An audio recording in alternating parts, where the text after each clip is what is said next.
Welcome back to another deep dive. Today, we're tackling a topic that, honestly, if you bring this up at a dinner party, you're almost guaranteed to clear the room. We are talking about cost basis. Yeah, it does have a pretty severe bureaucratic ring to it. I Yeah. mean, it sounds like something you get detention for in accounting school. It really does. Yeah. But here is the hook, and this is why I was actually glued to the source material we're looking at today. Cost basis isn't just boring jargon. It is arguably the secret weapon for understanding your true profit. Right. And more importantly, it's the difference between, thinking you made money and actually keeping it when the tax bill comes due. That's the perfect way to frame it. Because if you ignore this, you are effectively flying blind. You might be buying low and selling high, doing everything right on the surface. Right. But if you don't understand cost basis, you might be handing over way more of those gains to the IRS than you legally have to. Yeah, which nobody wants to do. So our mission today, and this is based on the Investor's Guide to Calculating and Managing Cost Basis, is to move beyond just the excitement of the trade. Exactly. We want to understand how the original value of an investment is calculated, how that number actually moves and changes over time, which honestly was total news to me, and how you can essentially manipulate it legally to save money. It's all about taking control of the math so the math doesn't control you. So let's just start at square one. Let's unpack this concept. What exactly is cost basis? At its simplest level, cost basis is the original value of an asset. Usually that's just the purchase price. But, and this is a really key point, it also includes the associated costs to acquire it. Okay. So things like brokerage fees, commissions, trading costs, all of that gets added to the pile. So if I buy a stock for $100, but I paid a $5 commission back in the day, my basis isn't $100. Correct. It's 105. And that matters because cost basis is essentially the floor used to determine your capital gains. When you sell, the IRS looks at the difference between your sale price, we'll call that the ceiling, and that baseline floor. The higher your floor, the smaller the room between the floor and the ceiling. And that space in the middle, that's the taxable profit. Exactly. So counterintuitively, a higher cost basis is actually good for tax purposes. You want that floor to be high, so the taxable room is as small as possible. Precisely. You want that floor to be as high as legally possible. Now, for a single stock purchase, that seems simple enough. I bought it, I paid a fee, done. But the source material highlights that this gets really complicated really fast if you're a regular investor. Oh, absolutely. Say you're buying shares of the same company over 5 years, you're dollar cost averaging, you've got different prices at different times. That is exactly where the strategy comes in. When you go to sell, you aren't just selling some generic stock. You are selling specific chunks of stock. They're called tax lots that you bought at specific times. Okay. And the method you choose to calculate which shares you are selling can completely change your tax bill. Right. And the guide lists 4 main methods. The first one is FIFO, first in, first out. Yeah, this is the default.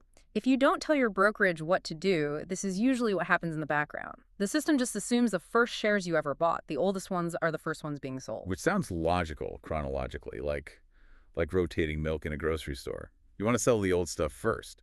But is it actually good for your wallet? Often, no. And here is where the psychology clashes with the math. Think about it. If you bought Amazon 10 years ago, the price was incredibly low compared to today. Right. It's up thousands of %. So if you use FIFO, you are selling those ancient, incredibly cheap shares at today's massive price. The gap between your floor, the basis, and the ceiling is enormous. Wow. That means a massive capital gain and a massive tax bill. So by doing nothing, by just letting the default setting run its course, I'm actually opting for the highest possible tax bill in a bull market. Essentially, yes. You are volunteering to pay the maximum tax right now. That seems really ill-advised. So let's flip it. What is method number 2? That would be LIFO, last in, first out. This assumes the most recent shares you bought are the first ones you sell. And why would I want to do that? Well, imagine you bought shares last month at a really high price. Maybe the market dipped a little or they just haven't grown much yet. Okay. If you sell those specific shares, the gap between your cost basis and the sale price is very small. You might even have a loss. So you use LIFO to minimize the taxable gain on paper. Exactly. It's highly strategic. If you need to pull out $5,000 cash for a renovation, why sell the shares that trigger a $4,000 tax bill? Right. Sell the ones you bought last month that only trigger a $50 bill. You've got it. Okay, that makes total sense. Now, the third method mentioned was average cost. And this seems to be the one for people who just don't want to think about it too much. Yeah, it's very common for mutual funds. You just take the total cost of every share you own, divide it by the number of shares, and boom, that's your average basis. It just smooths everything out. Simple, but But you lose flexibility. You can't strategically sell the losers or the winners to manage your taxes. You're just selling the average. got it. And once you start using average cost for a mutual fund, the IRS often makes you stick with it. You can't just easily flip-flop back to the other methods whenever you feel like it. Okay, so if I really want to be the power user here, the guide points to the fourth method, specific shares. This is the gold standard for control. You literally tell the broker, I want to sell the shares I bought on February 12, 2018 at $45. Okay, hold on, though. I have to push back a little here. That sounds incredibly tedious. I mean, who has the time to comb through 5 years of trade confirmations to find a specific lot just to save a few bucks? Is it actually worth the hassle? That is a very fair question. It feels like homework. But let's look at the ROI of that hassle. Okay. Let's say you need to sell $10,000 worth of stock. If you use FIFO, maybe you trigger $8,000 in gains. If you pay 20% tax, that's a $1,600 bill. But if you use specific shares and pick a lot where you barely broke even, your tax bill might be zero. So is it worth spending 15 minutes looking at your history to save $1,600? Put that way, yeah. That's a pretty fantastic hourly rate. Exactly. It is high-value administration. But you have to specify this at the time of the transaction. Oh, really? Yes. You can't go back in April when you're filing your taxes and tell the IRS, oh, wait, I meant to sell those other ones. The trade confirmation has to match your intent. Got it. You have to be proactive. Let's actually run through the example from the source just to lock this math in for everyone. Yeah. I want to make sure we can visualize all the moving parts. Sure. Let's slow it down. Imagine you buy 50 shares of Company A. You buy them at $20 per share. Okay. So 50 shares times $20. My total cost, my basis, is $1,000. That is my floor. Correct. Now, fast forward a few years. The price is up to $30. You decide to sell all 50 shares. So 50 shares times $30, it's a $1,500 sale. That's the ceiling. Right. So to find the taxable amount, you take the sale price, the $1,500, and subtract the cost basis, the $1,000. Leaving me with a $500 capital gain. And that $500 is what the IRS cares about. You don't pay tax on the full $1,500. You only pay on the growth. Simple enough. But here is where the source material takes a turn that I think scares a lot of people. It turns out cost basis isn't just a static number. It can change even if you don't buy or sell anything. Yes. This is called adjusted basis, and honestly, this is where the bear traps are hidden. The biggest trap seems to be reinvesting dividends. I think most people, myself included, set their accounts to automatically reinvest dividends and just forget about it entirely. It feels like free money growing in the background. It is a great wealth-building tool because of compounding. But from a tax perspective, it's not free. When a dividend is reinvested, you are technically receiving income and immediately using it to buy more shares. So, because you are buying more shares, your total investment amount, your cost basis goes up. Every single time a dividend hits and buys a fraction of a share, your basis rises. Okay, so let's play out a nightmare scenario here. Let's say I bought a boring utility stock in 1995. I've been reinvesting dividends for 30 years. I have hundreds of little tiny purchase lots. If I sell today, and I lost those records... You are in serious trouble. Why? Because if you can't prove that your basis went up with every single dividend, the IRS might force you to use the original purchase price from 1995 as your basis. But I've been paying taxes on those dividends every year as they came in. Exactly. You paid interim tax on the dividends in the year you received them. If you don't add them to your cost basis now, you will pay capital gains tax on that exact same money when you sell. You are double taxing yourself. And over 30 years... that could be thousands of dollars of tax paid unnecessarily. Easily. It could be the difference between a massive tax bill and a very manageable one. And the tragic part is, it's entirely avoidable if you just keep the records. That is a crucial insight. If you are reinvesting dividends, you have to track that your basis is rising. It's not just set it and forget it. No, it's set it, record it, and then forget it. What about stock splits? Those have been in the news a lot lately. Apple did a 4-to-1 split in 2020. Alphabet did a massive 20-to-1 split in 2022. How does that mess with the math? It's a little different. A split changes the number of shares, but it doesn't actually change your total investment value. So it's like cutting a pizza into more slices. You don't have more pizza. Perfect analogy. If you have one slice worth $10 and you cut it in half, you now have two slices worth $5 each. Your total basis is still $10. Right. But your per share basis has dropped from $10 to $5. Why do companies do that? Just to make us do more math. It's psychology again. Yeah. Usually it's to make the share price appear more affordable to retail investors after a really big run-up. Right. If a stock hits $2,000, it feels expensive. Split it 20 to 1, now it's $100. It feels accessible. It's about keeping the stock attractive to the average person, even though the underlying value hasn't changed at all. Got it.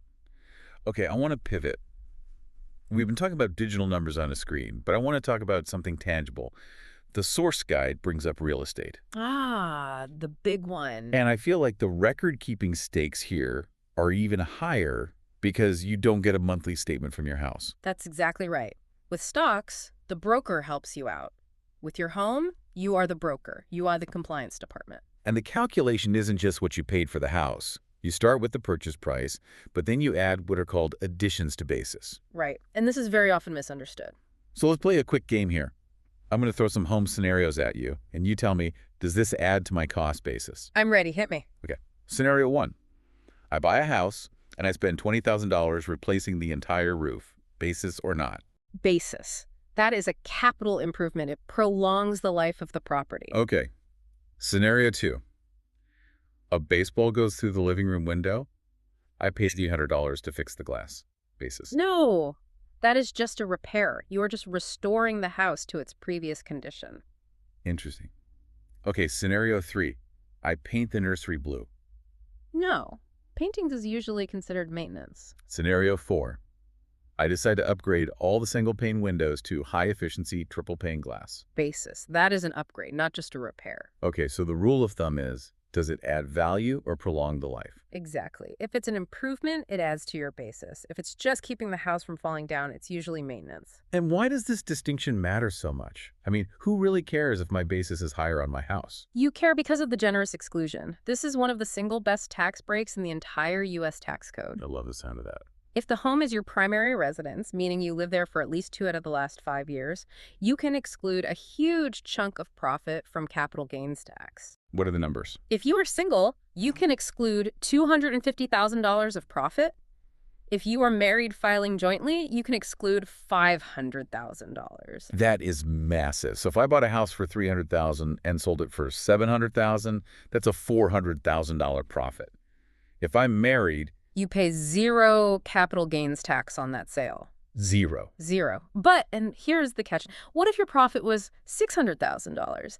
Now you are $100,000 over the limit. You owe tax. Unless you can prove that you did $100,000 worth of renovations over the years. If you have those receipts for the roof and the windows, your basis goes up, your profit goes down, and you slide right back under that tax-free limit. So that dusty shoebox of receipts in the closet isn't just clutter. It's potentially worth tens of thousands of dollars. Literally. Do not throw those receipts away until you sell the house. Okay, brief detour before we get to the paperwork. The guide mentions futures contracts. Now, I know this is super niche, but the concept of basis there is totally different. It is. We can keep this pretty high level, but in commodities, basis is the difference between the spot price, what corn costs right now in your local market, and the futures price, what the Chicago Board of Trade says it will be worth in December. And the source talks about convergence. Right. Think of it like a stretched rubber band. One end is the local price, the other is the futures price. As you get closer to the delivery date, that rubber band snaps back. The uncertainty vanishes. So the future becomes the present. Exactly. So the two prices have to meet. That's a great visual. The rubber band shrinking as time runs out. It perfectly describes the market mechanics. Okay, bringing it back to the everyday investor. Right. We've calculated our basis. We've sold the asset. Now comes the inevitable, the paperwork. Ah, the fun part. The source lists some specific forms. We need to mention them so people know what to look for in the mail. The big one coming from your broker is Form 1099-BB. This will list your sales, your cost basis, and your gain or loss. And then what do I do with it? You take that info and fill out Form 8949. That's where you list the details of every trade, when you bought, when you sold, the basis, the proceeds. Then the totals from that form flow onto Schedule D. It really sounds like a cascade of paperwork. It is. Form 8949 feeds Schedule D, which feeds your main tax return. Now, this raises a really important question. We live in a digital age. The brokerage has computers. They have algorithms. They send me this Form 1099-B.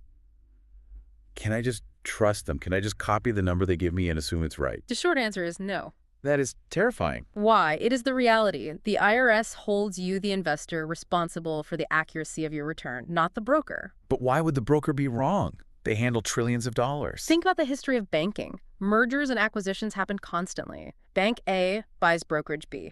Then 10 years later, they merge with Bank C. Right. Every time that happens, millions of data records have to migrate from one legacy computer system to another. Fields get dropped, cost basis data gets corrupted or just disappears. So I might have bought a stock in 2005 through a broker that doesn't even exist anymore, and the current bank has no idea what I paid for it. Exactly. And if the field is blank, some systems just default to zero. Meaning I pay tax on the entire sale price. Yes. If you can't prove otherwise. That is a very compelling argument for keeping your own spreadsheet. Trust but verify, but honestly, heavy on the verify, especially if you have transferred assets between firms. That is the exact moment when data tends to fall off the truck. So let's zoom out. What does this all mean? We've covered a lot of math, a lot of rules, and a little bit of home repair. If we connect this to the bigger picture, it's about agency. Cost basis isn't static. It's a living number. It changes with dividends, it changes with splits, it changes when you fix your roof. And how you choose to calculate it, whether you stick with the default FIFO or get strategic with specific shares, is a decision, not just a math problem. Right, it's a strategic lever. It allows you to control the timing and the amount of your tax liability. If you just let the default settings run your portfolio, you are likely paying a premium for that convenience. It effectively lets you decide when you want to pay the tax man, rather than having him decide for you. Well said. Before we wrap up, I want to leave our listeners with something to chew on. I have a thought on this. We talked about the horror story of reinvesting dividends. I want every listener to do a quick mental audit. Okay. Ask yourself, if you have been reinvesting dividends in a brokerage account for the last 10 years, do you actually know where your cost basis records are? That is a haunting question. Because if you don't, and you are relying solely on the brokerage to remember that $12 dividend from 2016, are you currently sitting on a future tax bill that is artificially higher than it needs to be? Wow. You might be unknowingly volunteering to pay extra taxes simply because you didn't save a PDF. That is a very distinct possibility and a great reason to log in, check your settings, and maybe download some trade confirmations today. Absolutely. Don't wait until tax season.